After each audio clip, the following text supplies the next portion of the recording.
comment Dieu intervient pour arracher l'homme des griffes du péché? Comment enrayer ce mal tapi en nous et vivre sur terre malgré le péché en conformité avec les commandements de Dieu?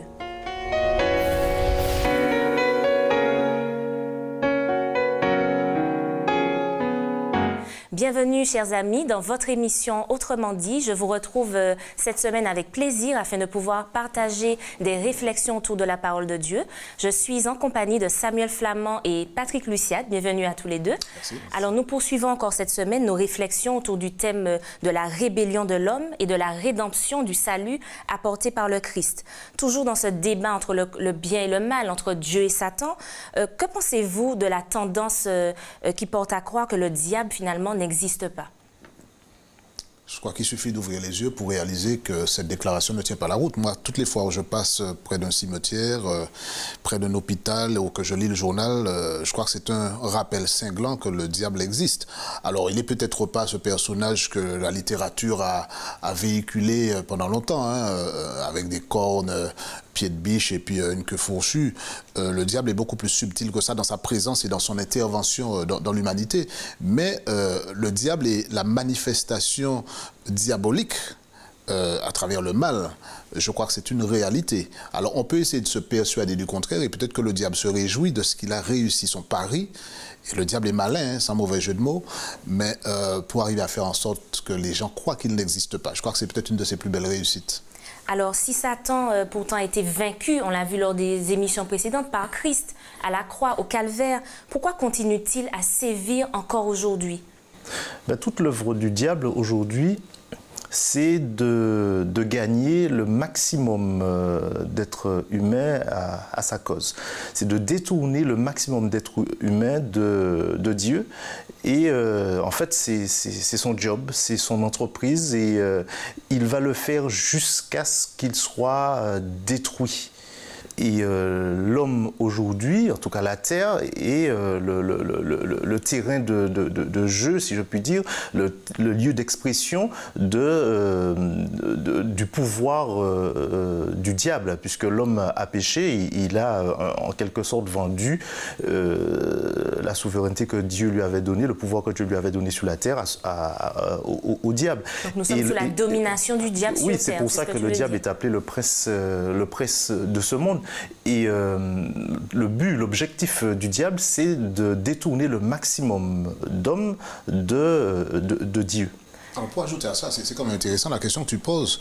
Il ne faut pas oublier que lorsque Dieu agit, il a pour employer une expression très, très humaine, il a une stratégie.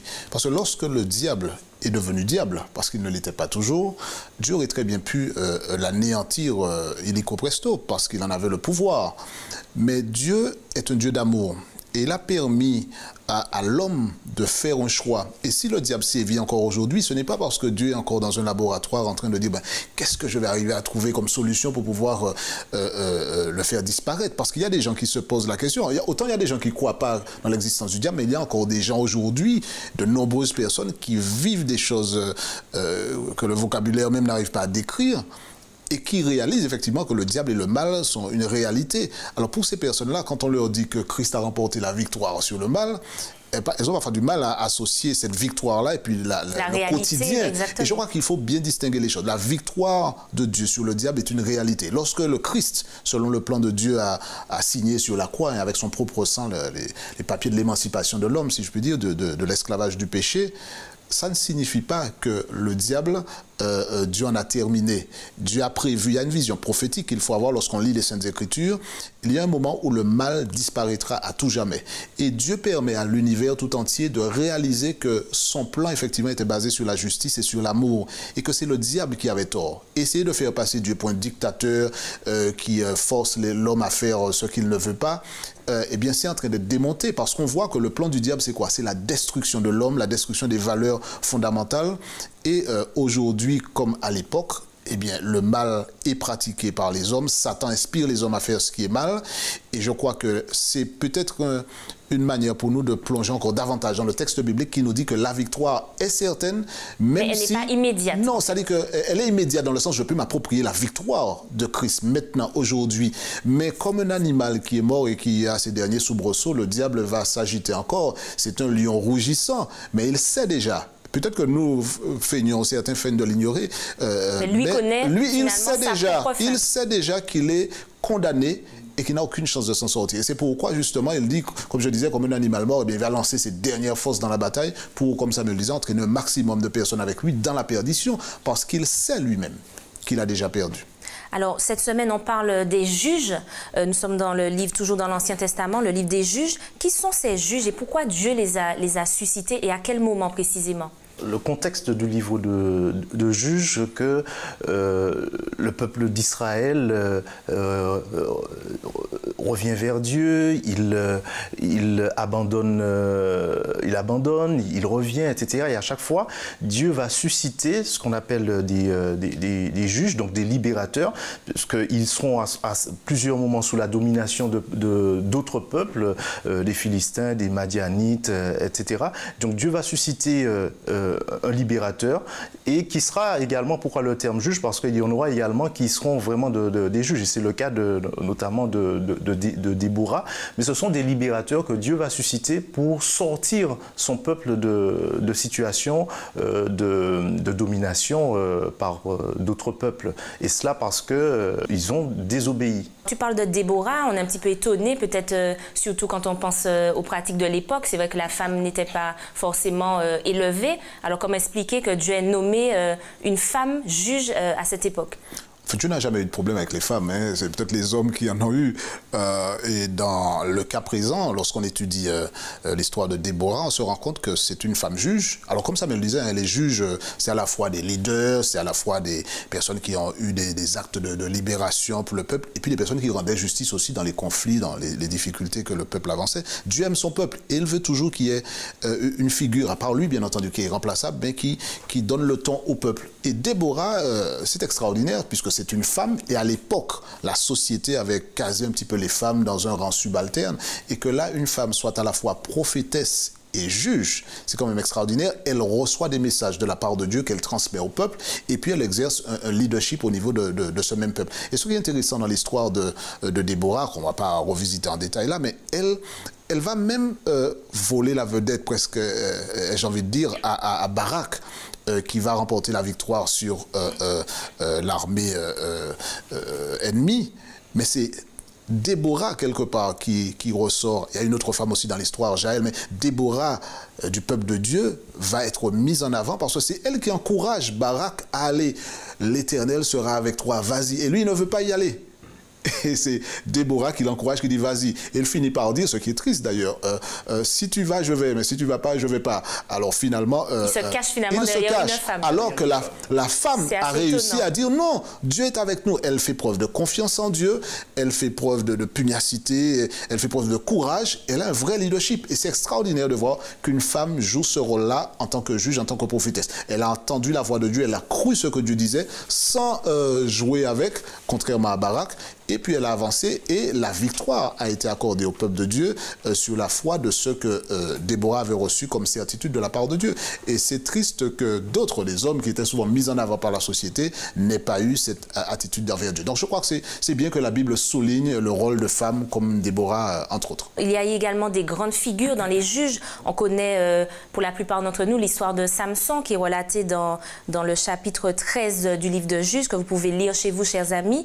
On connaît cette histoire de cet homme qui a fait des exploits. Pourtant, cet homme, on le voit dans l'histoire, a commis aussi des erreurs, a eu des failles. Alors, doit-on considérer que Samson reste tout de même un héros de la foi ou un être simplement infaillible, comme peut-être chacun d'entre nous?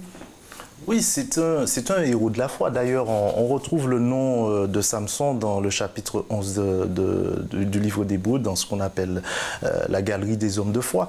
Je n'ai pas vécu avec Samson. La Bible retrace des événements qui ne mettent pas forcément souvent en valeur Samson, sinon à travers les exploits qu'il a pu faire. On dit aussi qu'il aimait les femmes, etc. Effectivement, c'est cela. C'est un homme qui aimait les femmes, et c'était sa faiblesse, c'est ce qu'il a perdu à certains moments. Mais au-delà de cela, même si le texte ne focalise pas sur l'aspect spirituel et de la relation avec Samson, il est évident que Samson a eu à chaque fois des sursauts, et à la fin de sa vie notamment, il a eu certainement une prise de conscience qui lui a permis de jouer ce rôle de juge en Israël, avec cette apothéose à la fin, à la destruction des Philistins. Donc ça veut dire que Samson, malgré ses failles, finalement a accompli la mission.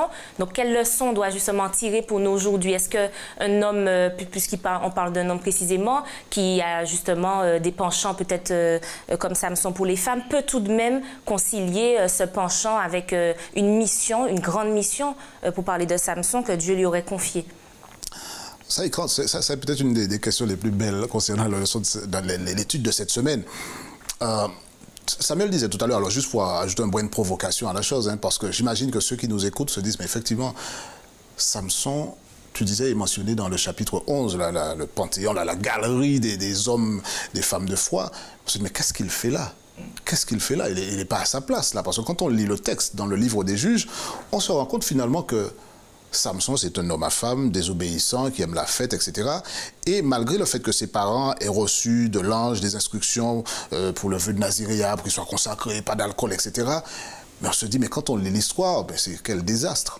Il a fait l'inverse, peut-être. Et bien sûr, et à tel point que le texte est parfois même choquant. Quand on lit les premiers versets qui relatent l'histoire de Samson, à un moment, il tombe amoureux d'une femme philistine, et il dit à ses parents, ben, on y va, on va descendre parce que bon, j'ai trouvé une femme et je la veux, je veux la prendre, etc.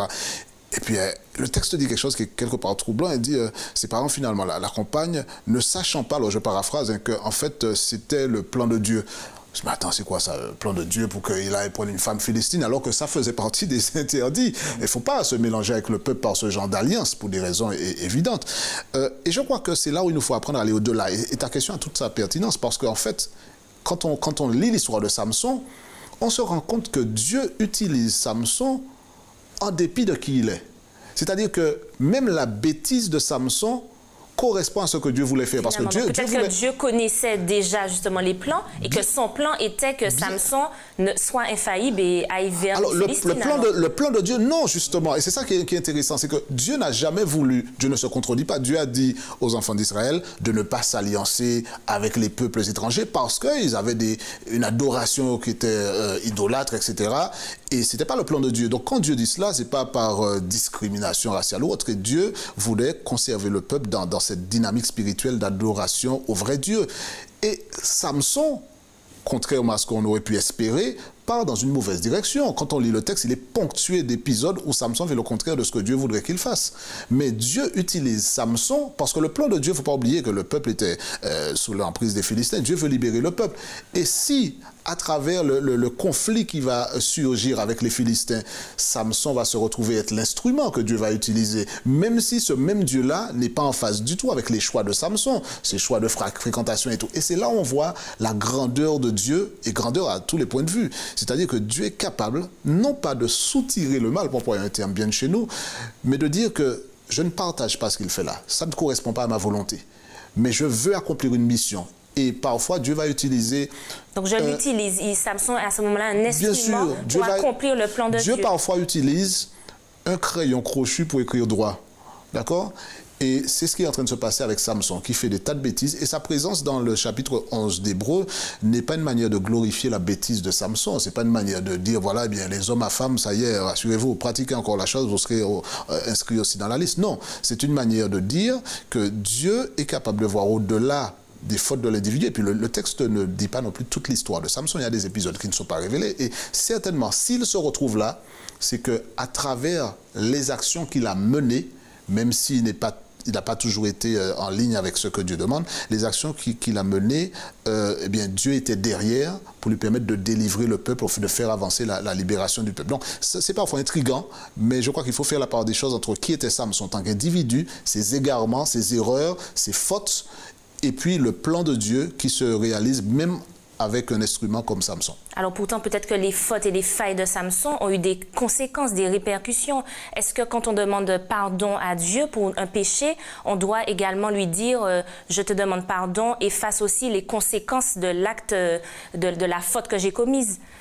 Alors, malheureusement, j'ai envie de dire que c'est pas possible.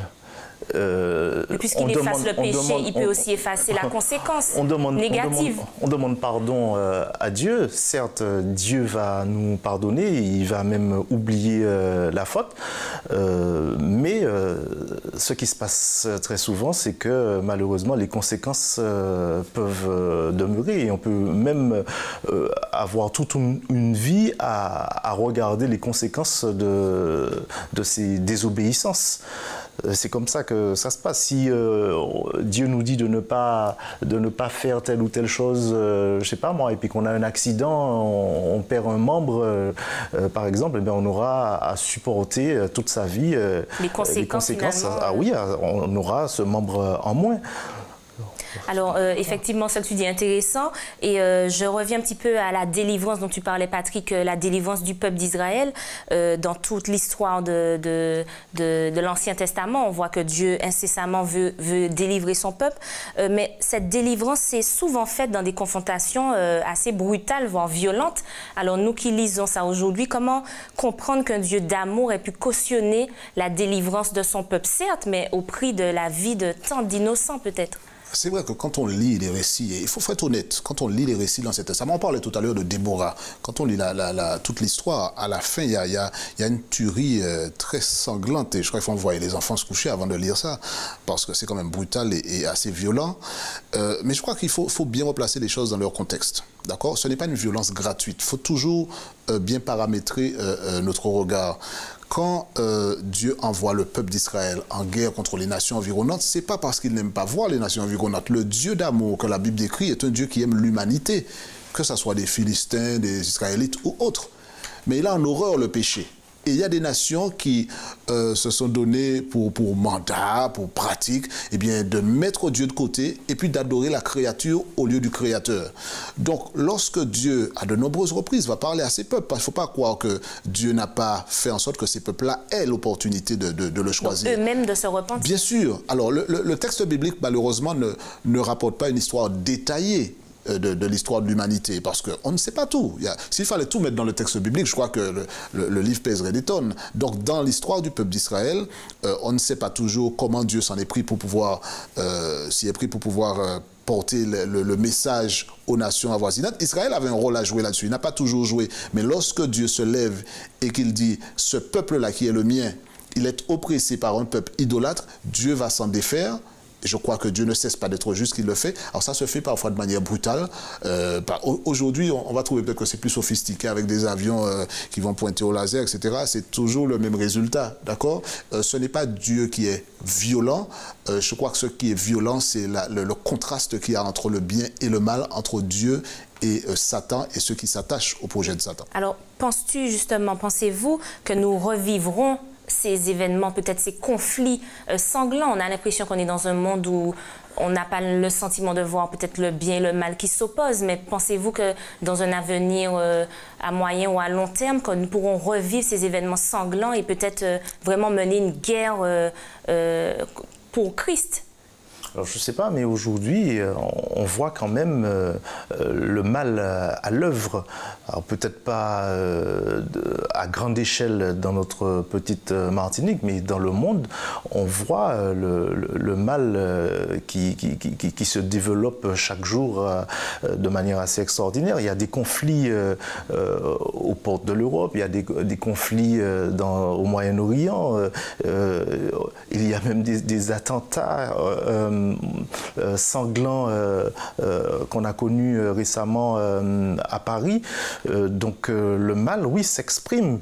Et j'ai envie de dire que face à ce mal-là, il y a le discours et l'exhortation du bien. Il y a le témoignage des enfants de Dieu par leur comportement, par le message qu'ils peuvent porter. Donc le bien et le mal s'affrontent effectivement aujourd'hui. Alors ça ne se traduit pas de la même manière que Madian qui rentrait, qui détruisait, qui arrivait comme des sauterelles, nous dit-on, et qui partait à chaque fois avec la récolte, etc. Mais le bien et le mal, la méchanceté s'exprime encore aujourd'hui, même en Martinique. Vous pensez qu'on est en guerre aujourd'hui, clairement, entre le bien et le mal, et que peut-être demain, nous devrions, nous aussi, prendre les armes pour notre foi, nos croyances? Je crois que cette guerre-là n'a jamais cessé entre le bien et le mal. Je crois que dès le jardin d'Éden, pour rester dans le cadre de l'histoire de l'humanité, ça s'est dévoilé. Maintenant, il ne faut pas croire que ça va se traduire de la même manière. Comme Samuel disait, il ne faut pas s'attendre à ce qu'on prenne l'épée. D'ailleurs, les épées, c'est au musée qu'on les trouve, pas dans la... Maintenant, je crois qu'il faut contextualiser les choses. Voilà. Aujourd'hui, la guerre est spirituelle. Fondamentalement spirituel. Ça ne veut pas dire qu'un jour... C'est plus subtil, tu penses? Alors c'est plus subtil, mais il faut bien voir les ressorts de la chose. Le conflit entre le bien et le mal, c'est entre Dieu et Satan. Nous sommes des éléments interposés. Et c'est à travers ce conflit-là où nous sommes Parce que c'est nous l'enjeu, donc finalement c'est nous qui sentons les répercussions. Notre esprit est un terrain de bataille. Maintenant, c'est pourquoi je disais que c'est une bataille spirituelle, parce que c'est un choix, c'est l'adoration. Qui allons-nous adorer? Maintenant, ça ne veut pas dire que dans le cadre de cette bataille spirituelle-là, il n'y aura pas des affrontements qui vont prendre une dimension physique. Parce qu'à un moment, quand on voudra éradiquer, les savoirs dans l'histoire, il y arrivera certainement un moment où ceux qui vont se positionner clairement pour Dieu vont certainement soulever la colère de ceux qui pensent que c'est la créature qui doit avoir la première place et non pas le créateur. Ils vont peut-être vouloir être éliminés. Alors, ce n'est pas à nous de prophétiser la forme que ça prendra. Maintenant, il ne faut pas croire que ça sera exactement comme il disait, Madian, etc., et des torches, et puis on va se battre. Probablement pas pacifique, en tout cas. Oh, certainement, il y aura une certaine violence. Tout affrontement a une certaine violence. Alors, mais quelle forme ça prendra exactement? Est-ce que ça sera un emprisonnement? Ça pourrait être ça, ou bien une élimination physique? Quelle que soit la forme que ça prendra, ce sera la traduction, si vous voulez, concrète de cette bataille spirituelle. Mais la bataille, elle est là.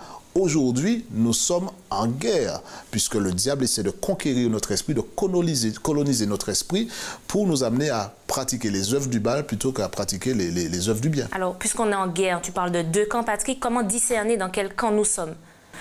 Alors, il y a un épisode dans la Bible qui me permet de dire qu'on peut être influencé soit par le bien, soit par le mal.